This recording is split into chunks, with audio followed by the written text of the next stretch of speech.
Okay, so we had games like Pokemon Scarlet and Violet. We had games like Pokemon Legends Arceus, and now we're getting a game like Pokemon Legends ZA. But we haven't really seen a truly open world Pokemon game. Now that every single Nintendo IP is going to be an open world game at some point, hey, Pokemon is next. Now you might be saying, well, we did get an open world Pokemon game, Pokemon Scarlet and Violet. Now I would have to disagree on that. Pokemon Scarlet and Violet, sure, the map was open world, but the gameplay itself wasn't actually open world. When you look at the gameplay, you had to get your mount to remember how to jump and also climb and also swim and go faster and all of that stuff. But it wasn't truly open world. And then even if you managed to get across the world, well, you still needed super powerful Pokeballs to get there. And the only way to get super powerful Pokeballs is by completing the game. So it's not essentially open world. It's more like half open world, if you even say that. So I would say maybe we take a game like The Legend of Zelda Breath of the Wild. Now that right there is a really fantastic idea of a game. So instead of needing a mount to climb up things, maybe you just catch a Pokemon that allow you to climb. Or you get some climbing gear right at the start and you can climb. And how you would upgrade that is by catching Pokemon. Some Pokemon will be able to climb up things, some Pokemon will be able to fly, but overall, you get the basic standard gear that you start off with, and you upgrade over time. That right there is a Pokemon game. That right there is an open world Pokemon game. And as you progress, you can get better and better gear that allows you to move faster, or maybe you could get a Pokemon that can swim underwater. In some temples, there would be temples inside of this game that have legendary Pokemon, that have special Pokemon, that have special ores to make special Pokeballs. We can have different Pokeballs that do different things, and how you would get them is going into caves and finding different materials that you can use to then build yourself a Pokeball. You can build yourself the regular Pokeball, a Great Ball, Ultra Ball, Master Ball.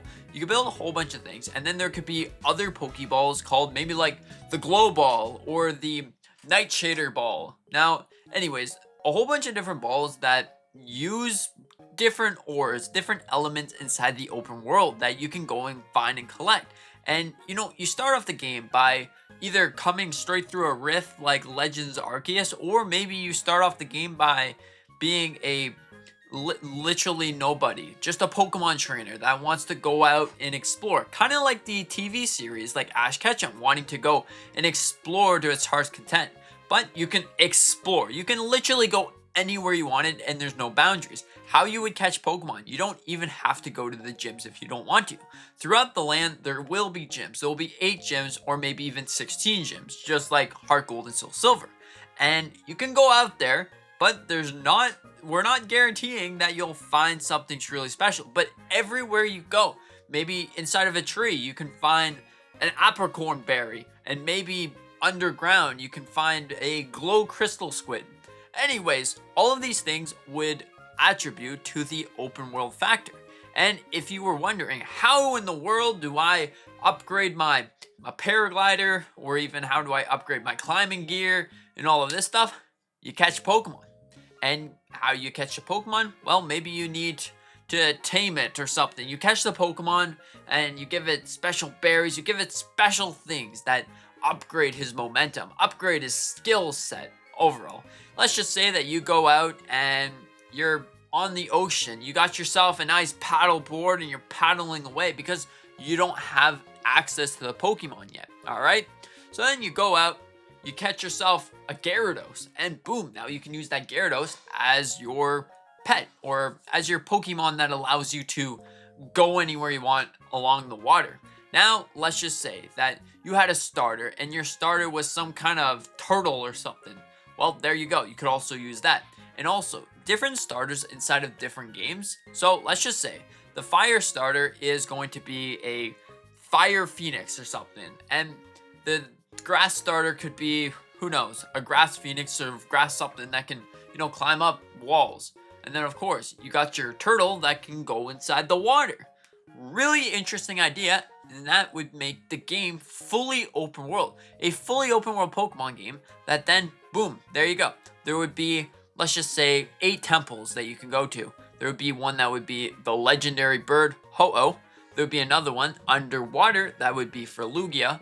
There'd be another one maybe for Rayquaza somewhere up in the mountains. But overall, all of these different temples feel truly special and truly immersive.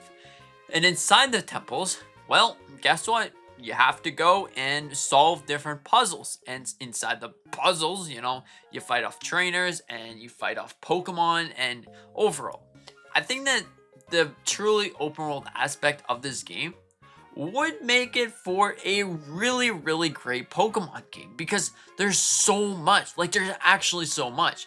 Now, will this ever happen? Let me take a think here. Probably 0.1% of happening, but I still have my high hopes on actually happening. But this is a really good, exciting adventure that I hope actually comes.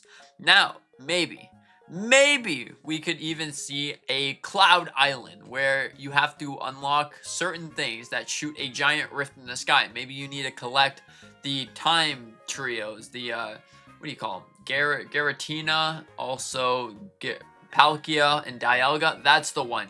You find the time trio and they make a giant rift in the sky, and then it brings time backwards.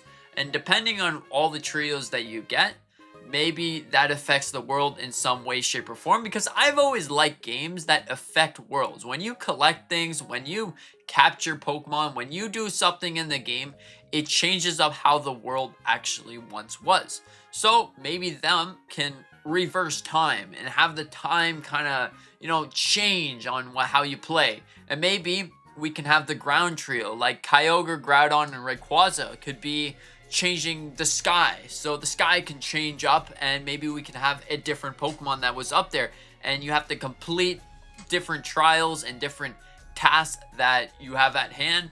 And you go up, you catch a whole bunch of Pokemon there, you bring them back to the village, and then they'll be like, okay, so you're becoming a really powerful Pokemon trainer, you're becoming a Pokemon Grandmaster, you got all of these things that really utilized in the game. And maybe you eventually could either make your own house, or you can just buy a house or something like that. Maybe you can make your Pokemon go inside of a pen and start breeding, or who knows how this would work, because it's an open world game. So having your own house, having your own stuff is something truly special. You can put all your cool ores and stuff inside of I don't want to say a chest, but I mean a Pokemon vending machine. Anyways, you put your stuff inside a vending machine and there you go. All your stuff is there.